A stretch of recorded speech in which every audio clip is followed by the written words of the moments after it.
सुनेत्रा पवार यांनी शनिवारी महाराष्ट्राच्या उपमुख्यमंत्रीपदाची शपथ घेतली। त्यांच्या रूपाने राज्याला पहिल्या महिला उपमुख्यमंत्री लाभल्या आहेत। सुनेत्रा पवार यांनी शनिवारी महाराष्ट्राच्या उपमुख्यमंत्री पदाची शपथ घेतली। त्यांच्या रूपाने राज्याला पहिल्या महिला उपमुख्यमंत्री लाभल्या आहेत। राज्यपाल आचार्य देवव्रत यांनी त्यांना गोपनीयतेची शपथ दिली। मुख्यमंत्री देवेंद्र फडणवीस, उपमुख्यमंत्री एकनाथ शिंदे तसेच राष्ट्रवादी काँग्रेसच्या पदाधिकाऱ्यांच्या उपस्थितीत हा शपथविधी पार पडला। यावेळी अजितदादा अमर रहेच्या घोषणा देण्यात आल्या।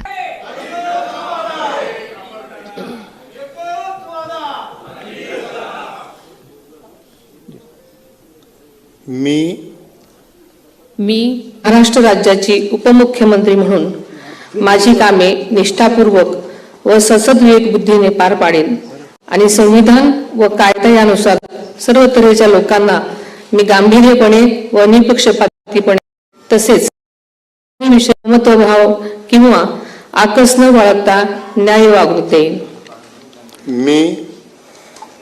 मी सुनेत्रा अजित पवार गांभीर्यपूर्वक प्रतिज्ञा करते की महाराष्ट्र राज्याची उपमुख्यमंत्री म्हणून माझ्या विचारार्थ येईल किंवा मला ज्ञात होईल अशी कोणतीही बाब अशी उपमुख्यमंत्री म्हणून माझी कामे पार पाडण्यासाठी आवश्यक असेल ते खेरीज करून एरवी मी कोणत्याही व्यक्तीला किंवा व्यक्तींना प्रत्यक्षपणे वा अप्रत्यक्षपणे कळवणार नाही किंवा त्याच्याकडे उघड करणार नाही।